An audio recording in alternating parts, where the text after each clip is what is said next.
Hello and welcome to the Spooky Chris podcast. I am your host, Chris Ringler, the aforementioned Spooky Chris. Thank you for joining me. You can find all of my info and blogs and podcasts and everything else at spookychris.com.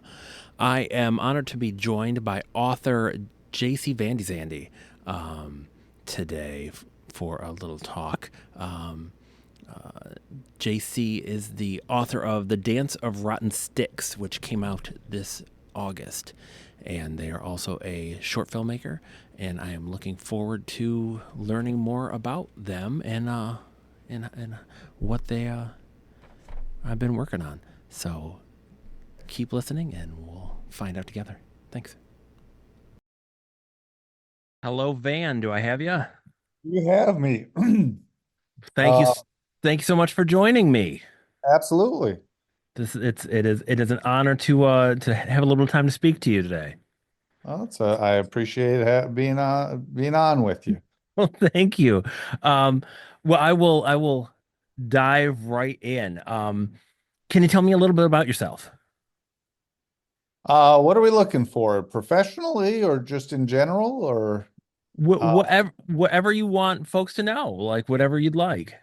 well, I am sometimes this is of interest to people. I'm originally from the Upper Peninsula, so I was born and raised in Marquette. My dad was an English professor at Northern Michigan University, so I was up there for the first 23 years of my life, a little year-long stint in Illinois for grad school, and I've been in the Lower Peninsula teaching at various schools, but for about the last 25 years, I've been at Delta College up by Saginaw. I've been writing that whole time, but also doing some filmmaking. So I teach in our film program at Delta College and teach quite a few of the creative writing courses. That's awesome. Have you found that kind of your experience living?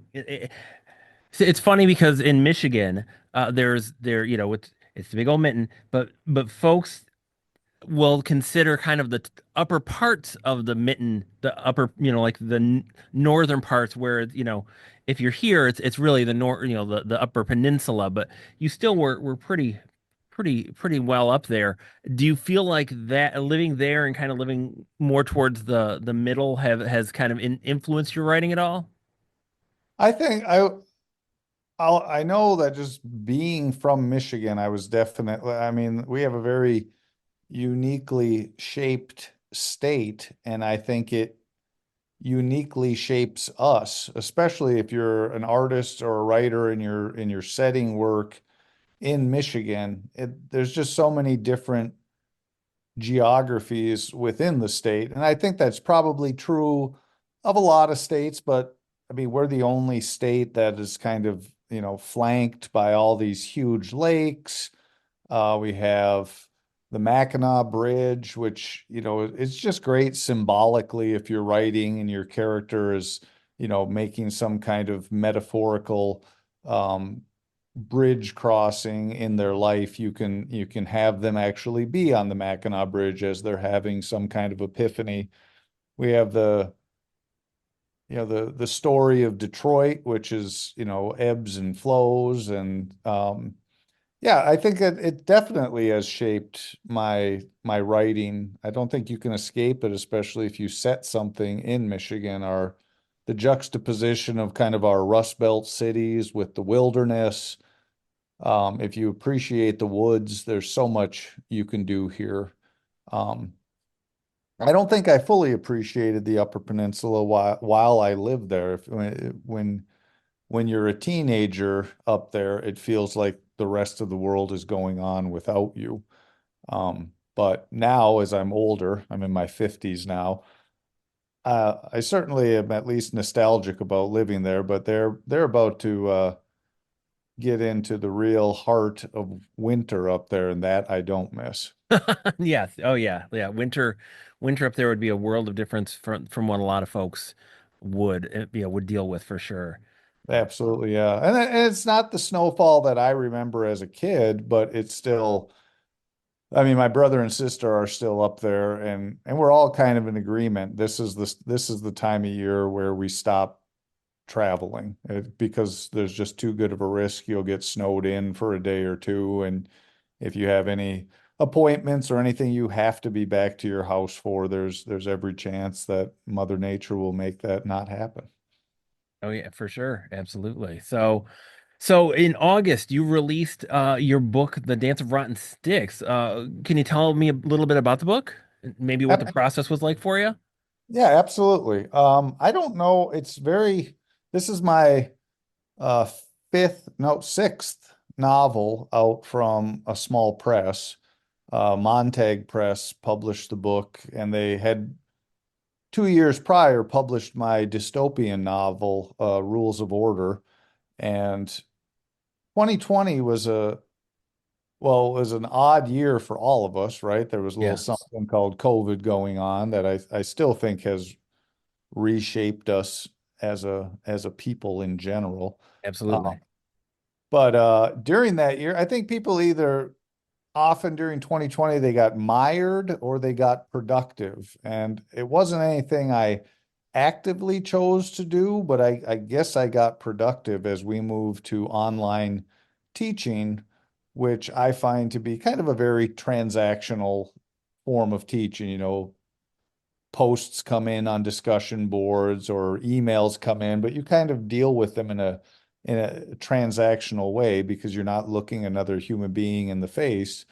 So I had a lot of downtime during 2020 to write as I was waiting for student work to come in. So in 2020, I actually wrote two novels.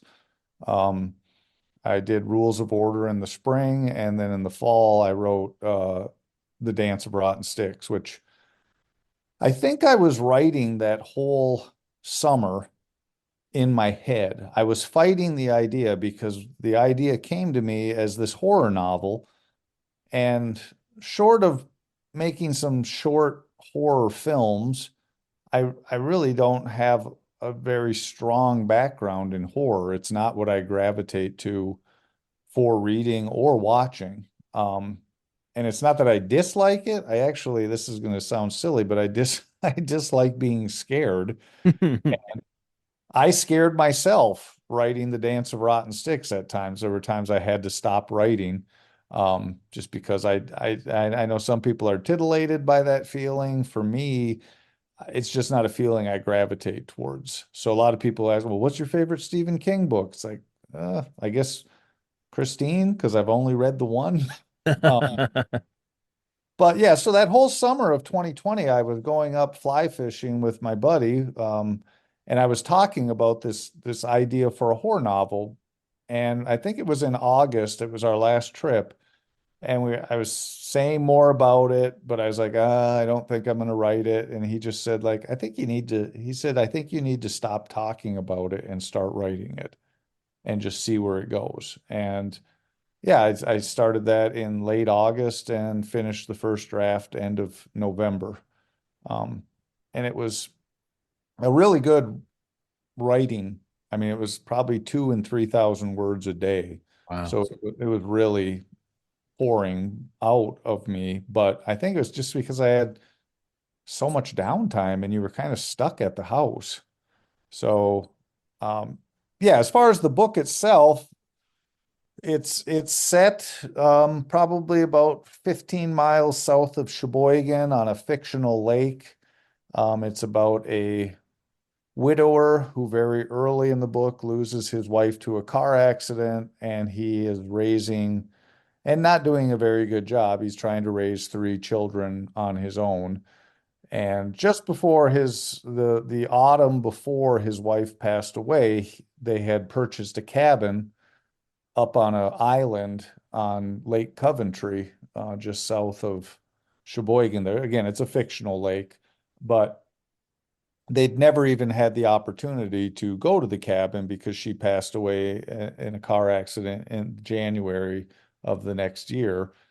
So after kind of flailing and trying to raise these kids and also coping a lot with excessive drinking, Isaac is really the main character. Isaac Fletcher is really struggling, and he gets this idea for his middle child's birthday. He goes, I know what I'll do. I mean, to be the father that they need me to be, I'm going to take them to the cabin. Like we're going to have this family vacation. I'm going to rebond with my kids. I'm going to try to put the kibosh on all this drinking.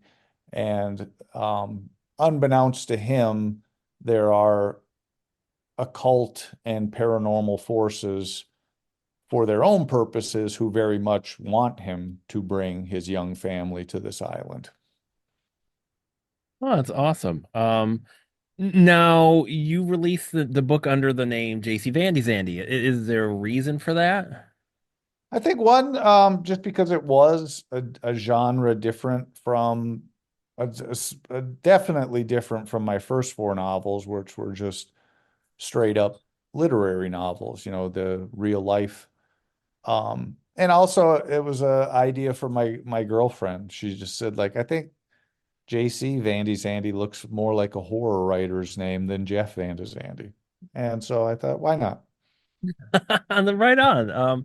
Now you had mentioned you have released a bunch of other books. Now, it doesn't matter that it's not horror genre, but what are the other books?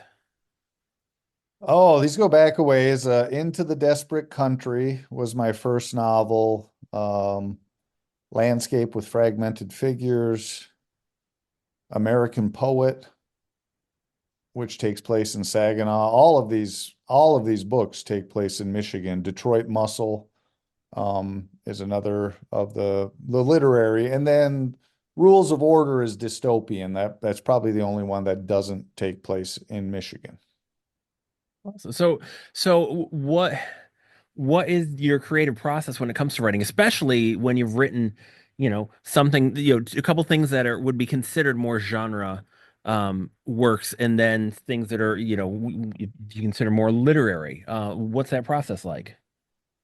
Well, I just had a comment today from somebody on Blue Sky, and she reached out and said, "I'm reading your book, and I love. I'm not far into it, but I just love that the way that you are able to project humanity for these characters." And she said, "I love your characters already, and I already feel sad for the bad things I know you're going to do to them."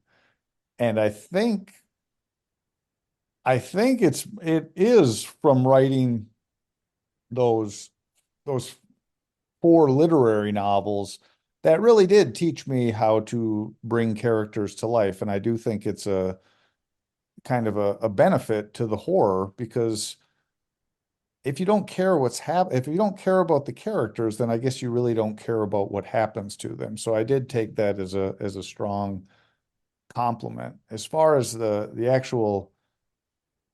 process is, I don't know. It's what I say to my writers too. Excuse the phrase, but you got to get your butt in the seat.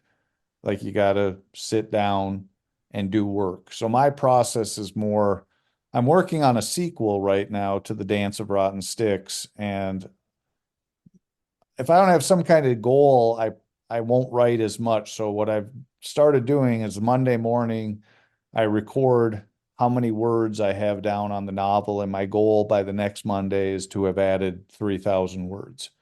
Okay. And so far I've been meeting that, and that's been part of the process too, is just to kind of keep myself motivated. Writing a sequel is challenging on a number of levels, but one of the big levels is when you start to see the sales flagging a little bit on the first book, then the boogeyman gets in your head saying, "Why are you bothering writing a sequel to this? Nobody's reading the first book." So it can kind of mess with your creative process a little bit to be worried about sales in a way that you don't worry, or at least I don't worry when I'm writing something original, because I don't have that first book that preceded it that gives you a sense, whether or not people are even interested in the characters, if that makes sense. Oh, absolutely. Yeah, and I know a lot of folks will get caught up in looking past a first book or a first film, and they get caught up in going too far ahead. So it's good to be able to focus kind of on your footsteps going forward, Yeah. instead of further. I think It's a sadly American thing that we, even for ourselves as artists, we judge the success of the art based on the money that came in from it. And that's kind of sad because art, we didn't, when we told each other stories back in our caveman days around the fire and the shaman told the stories and whatnot, nobody was paying the shaman. It was the stories themselves were important because we gathered around the fire with the question, tell us about us. Tell us stories so we can understand what it is to be human. And now everything seems to kind of, well, what are your sales? What's your sales rank on Amazon?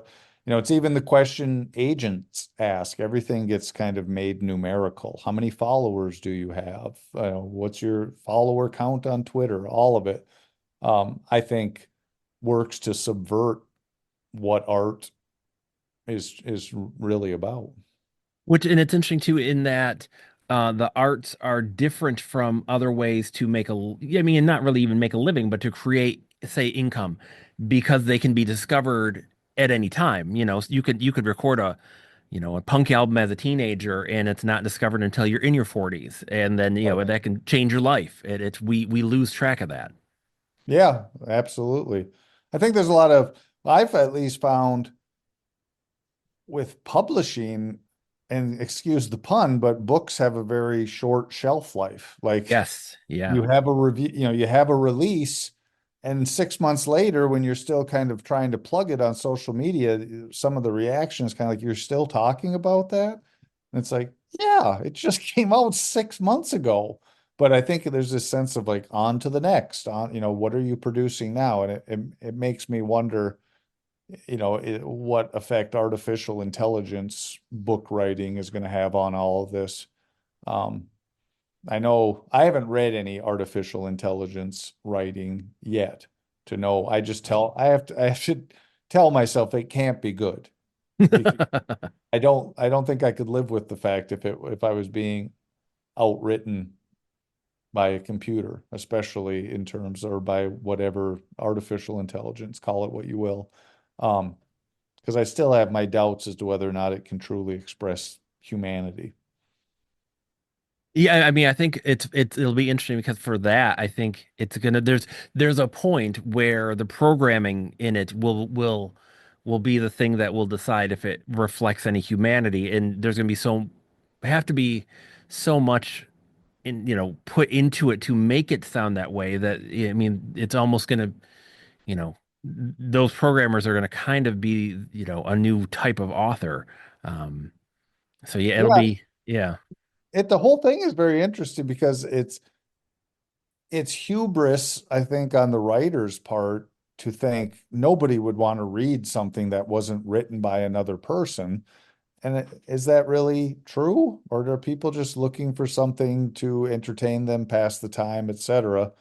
And I think for publishers, there's almost kind of a wow to have an author, but without blemishes, without some, we don't, because there's a danger in publishing, especially right now. What if somebody discovers that 6 years ago, the author that book you just put out a somewhat maybe nearly racist tweet 6 years ago, like, the whole idea of canceling. Yeah.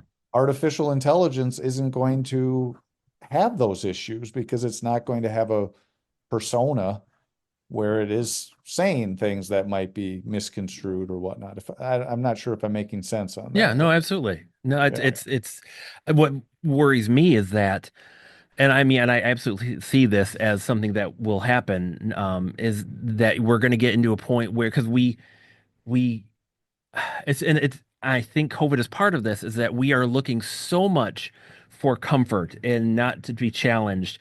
And that's, we're wrapping ourselves in, sequels and series and remakes and all these things. So you're gonna see, you know, 10 books in like, oh, I love the 10th Gone with the Wind book. That's a great one. And it's gonna just be and it's kind of like there is, there's interest in fan fiction. It's going in a degree, it's going to be kind of the system itself embracing that kind of idea like, oh hey, well they want, they liked this one book, the author doesn't want to write another, or they passed away or whatever. Like we can do that. Like we basically can just put their old book in there and just get their voice.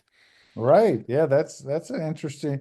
I guess, you and I batting it around right now, there's possibilities, and the big thing is we just don't, it's such an unknown as to what it's going to be. Um, and it might not have any effect. Yeah. I mean, There's a it's gonna be like, I mean, kind of like folks like me who want to buy physical media and stuff. It's gonna be there. There will always be the people who, the people who love this, vinyl, and the in the what vinyl means more as even more than just a medium of music, is just like what an emotional and physical connection to it is. It's going to be, an emotional, physical connection to a piece of artwork that you don't get otherwise. right. Yeah, it's gonna. Well, I don't know, I was reading about that company that's planning on publishing 8,000 Oh, books yeah, I saw that. 2025. And there's a part of me that says, who are they? Like, I think they think there's more money to be made in books than there actually is, because there's already tons of books out there that nobody's reading. It's the very rare, the Da Vinci Code or the Hunger Games that becomes a hit. For every one of those, there's 2,000 books that, stopped selling copies after 300 were sold. So there's not this need for those 8,000 books. I think the money's going to be made because it sounds like they're taking people's basic ideas, so they're still going to technically be writers, but they're having artificial intelligence do the writing. But I guess they're charging like $5,000. From from what I read, I read the article, so I mean, and maybe I missed it. I thought it was more. It was kind of a bridge between the old school, and I have lived both lives, the self-published and the kind of pseudo vanity, where you paid an organization like a quote unquote publisher to do all this stuff, and like, oh hey, we don't care who you are or whatever, we're gonna put it out, and it's bridging it. So like, if so I write a book today and I send it to them, like I don't have a publisher. So instead of doing a self-publishing, you're under a publisher's umbrella, quote unquote, but they're doing the cover and the editing and all of that stuff and releasing it. You wrote it. It's just their big pitch was like, oh hey, it's not going to take, 7 months. It'll take 2 weeks. But you're right in that it's such a flood, and the problem is that like the people they're going after don't, I mean, I've been doing this for 20 some years, and I mean, figuring out the Rubik's cube of how to sell is like hard on its own. But you're talking people that may be just like, oh, I want to write a book and this wrote this thing, and then it's cool, here you go, you have a book, go into the world and make your living. And it's not, it's great you have a finished product, but it's, what are you going to do then? Yeah, I don't think people, and they'll be preying on people who don't understand it. I think there are people who think once you have the book, here comes success knocking on your door. And I often tell my students who are working on books and they're racing to finish them, I often say, slow down. Like, you are in the best part of it right now. Yeah. It, it will all go downhill from the moment that either you choose to publish it yourself or somebody else publishes it.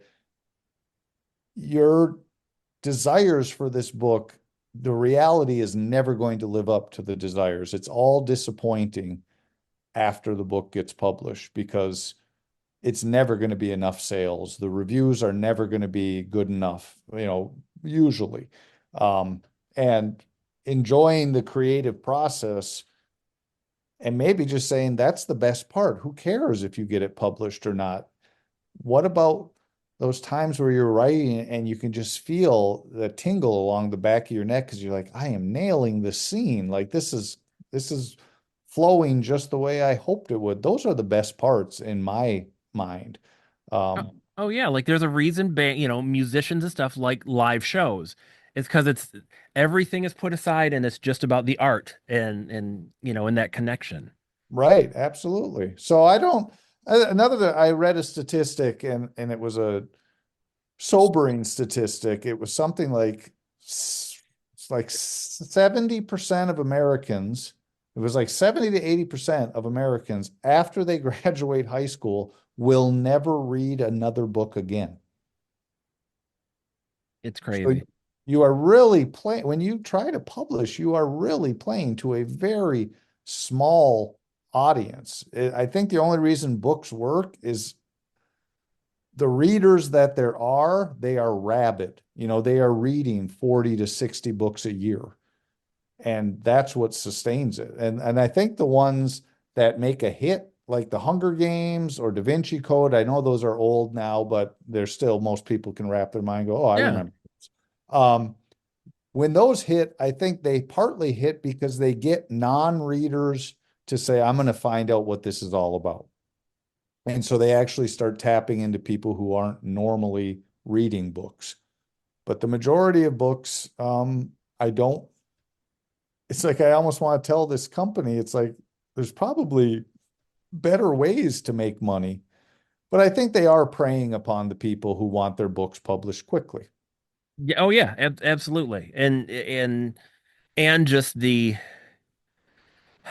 lack of full understanding. I mean, so the thing is this, and it's crazy to think, but even if it's not them, someone doing this, um, will the one out of they want to do I think what you say I think it's 8,000 a year. So one book somehow some way will hit and someone will make a movie and it'll blow up and that will be the proof in the pudding like haha see it works and be like well but that's really not great odds, that's not great math. It's like no, we have this one big hit to show for it.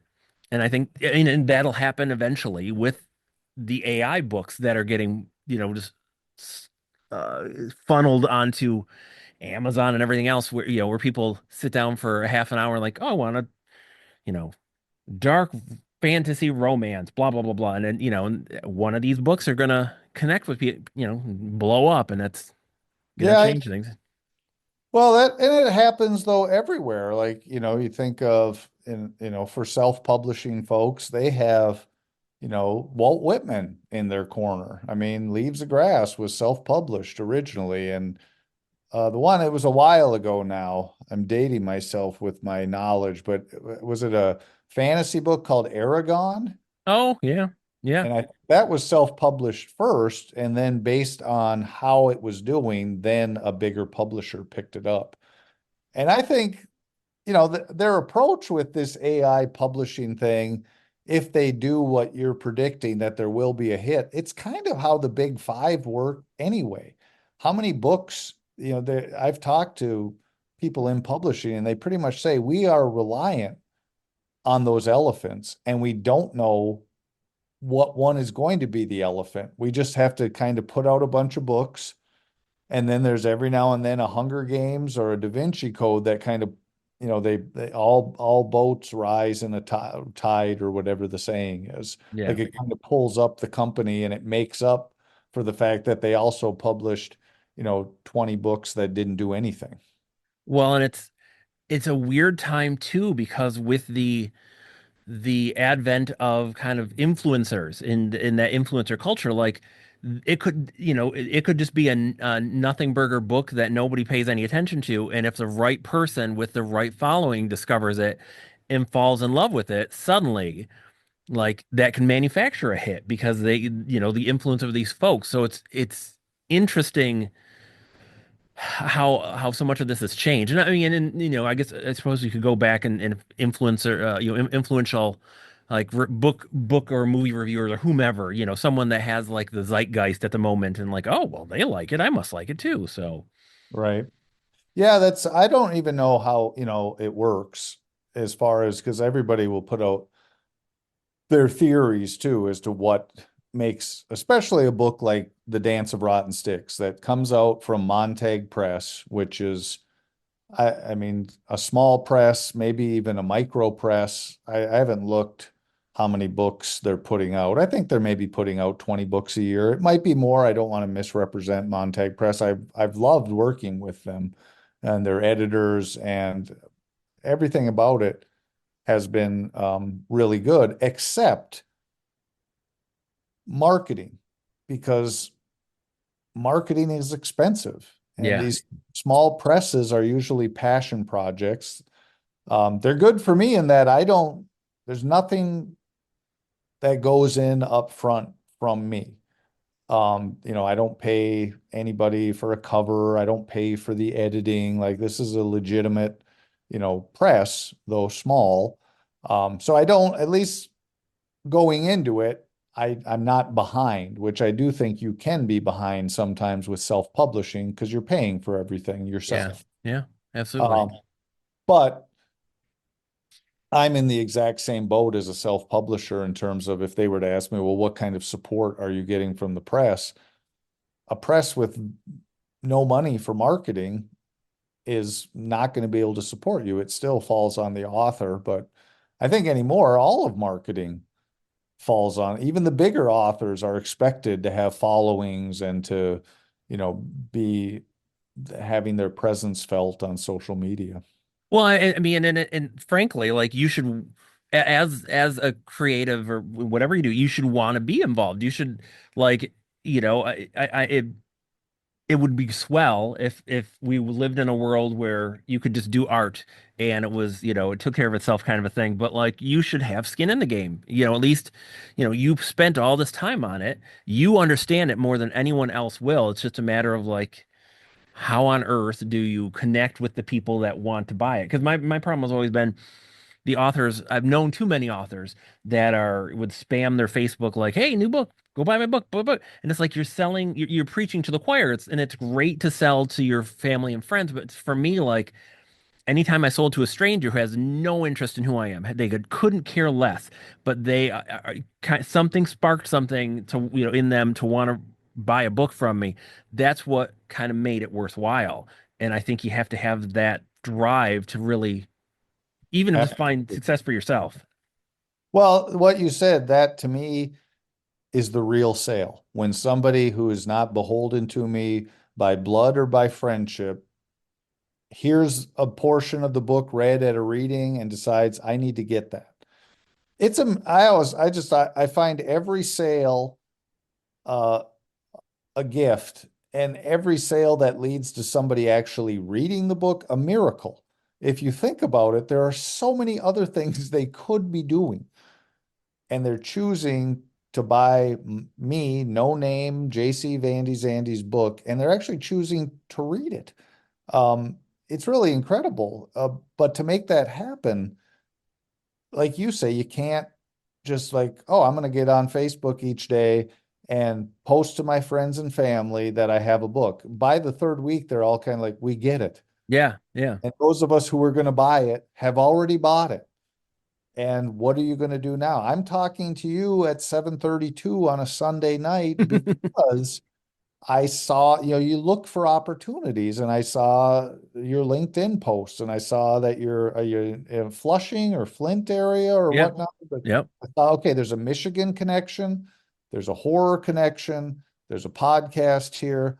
I don't know the listenership, but I see an opportunity. I need to reach out and see what happens. And I found for every 10 times I reach out, I might hear back from one person. You know, the majority, there's something very impersonal about emailing now anymore. There's no obligation to even respond with a no thank you. Yeah, So yeah. you're just kind of sending these things out into the void, and then every now and then, and now I'm sitting here going, yeah, but I took a chance to market my book, and now the upshot is though I'm having a really interesting conversation, and I'm barely talking about my book at all, but maybe that's the reward, is you think you're going into it for one thing, and then you discover a kindred spirit where I think you and I could probably talk for another couple hours about this because we're also veterans of the world of trying to put creative work out there, and we know